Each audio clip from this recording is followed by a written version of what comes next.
Today we'll be making natto, a delicious and healthy fermented soya bean in Japan.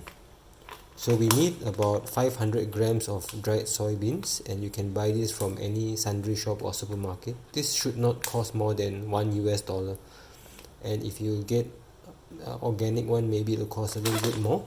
So we need to soak the dry soybeans for at least 5 to 6 hours.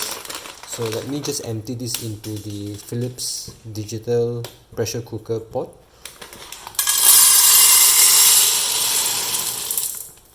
We'll give this a wash and then we'll fill up with water and soak it for 5 to 6 hours.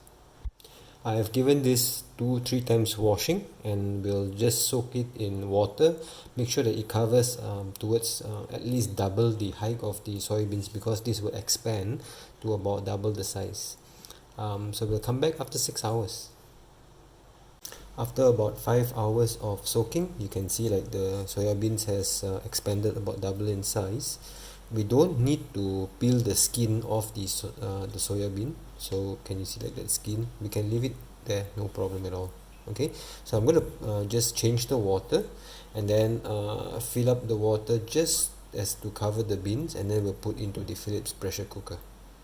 So this is the amount of water. We don't want it to be too high because we don't want the water to spill over as it's pressure cooking. So we'll go to our Philips pressure cooker right now. So I've put the pot into the pressure cooker. We'll close the lid, and we make sure that it's actually in the sealed position.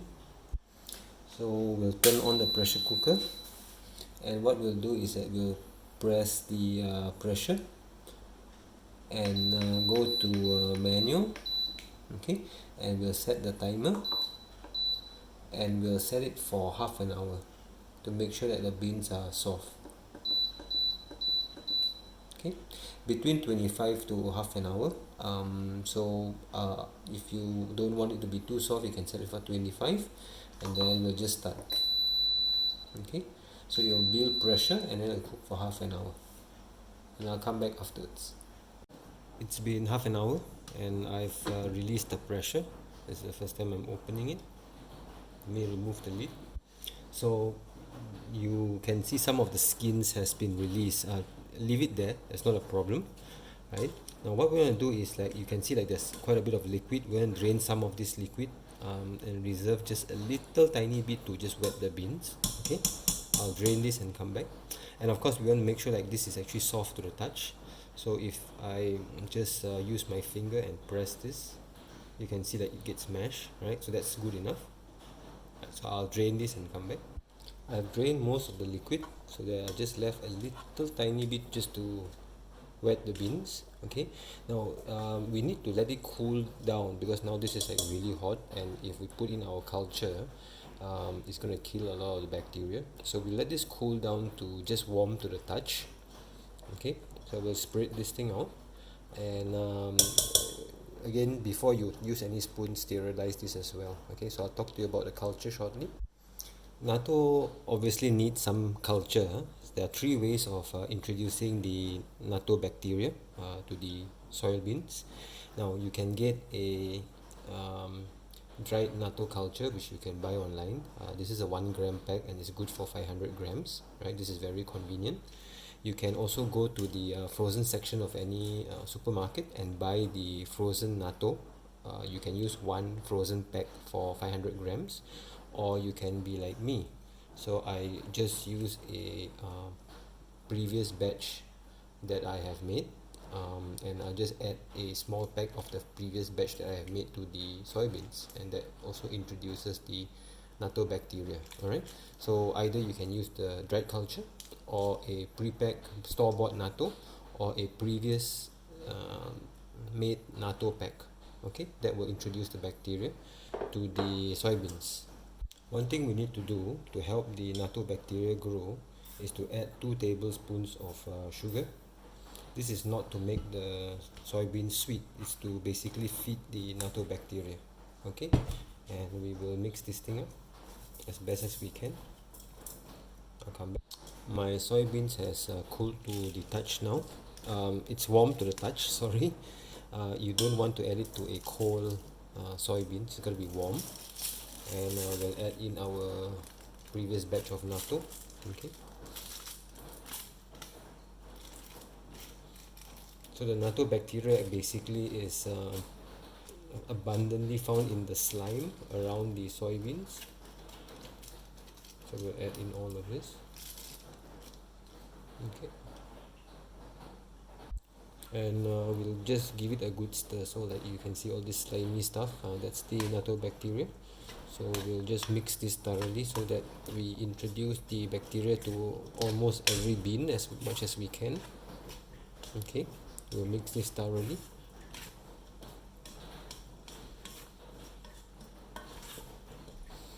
So I'll mix this for about a minute and come back. Okay, so I've given it a good mix.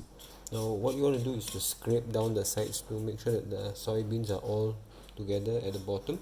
Okay, now you don't want to pack it tightly because it needs air to breathe. So just move things around so we can create some channels for air. Okay, that's good enough, and we'll return it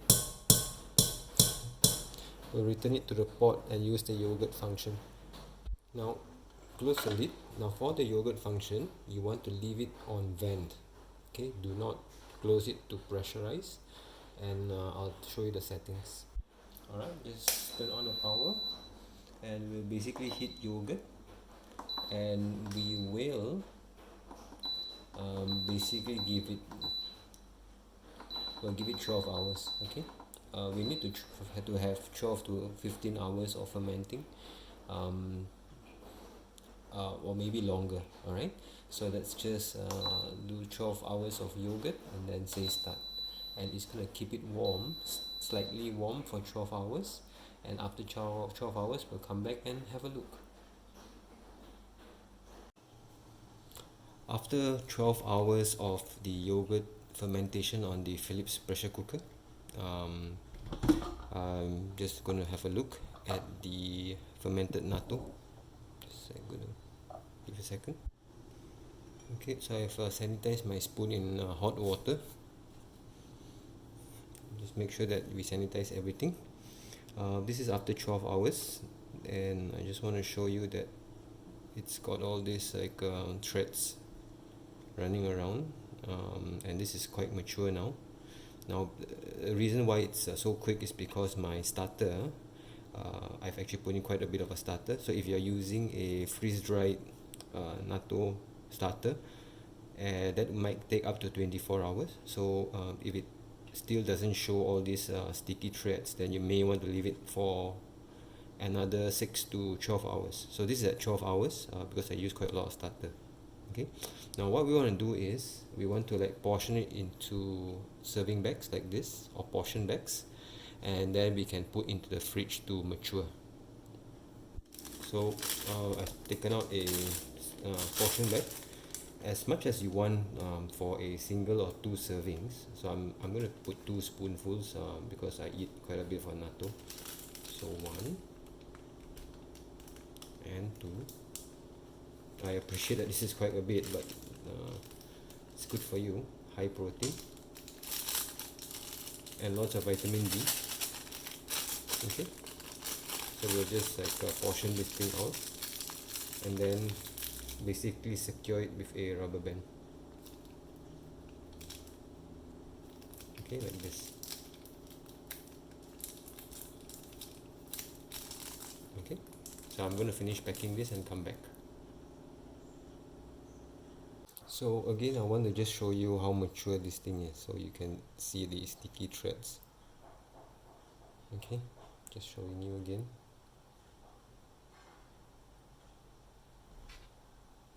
If I stir this, of course more threads will come out, so I'm not going to stir this because I'm packing it right now.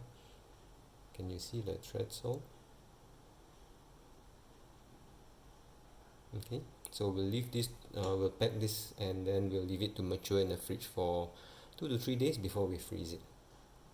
One of the things that we can do is once we've cleared all the beans, we can add a little bit of boiled water, not hot, just to remove some of this slime, and then we can keep this in a portion bag and freeze it, and we can use it as a culture for the next batch. Okay, so I'm just putting it into a portion bag like this and freeze it. So our natto is done. I've portioned into small portion bags like this. For the beans, we will leave it in the fridge. We'll put a plastic bag around all of this and leave it in the fridge for 2 to 3 days to mature. And although we can eat it now, it will taste better after a few days. Now after 2-3 days in the fridge, those that you want to keep long term, we got to put into the freezer. Now this is the last basically extract of the culture from the pot.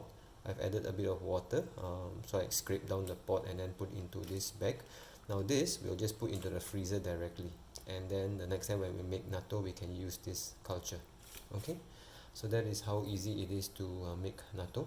Remember that to make natto you need the culture, so either you use an existing batch of natto, or you get the natto culture, which is a single gram pack from online, or you just go to the supermarket in the frozen section and get a pack of frozen natto. That is also fine. Alright, try this. If you got any questions, ask me in the comments below.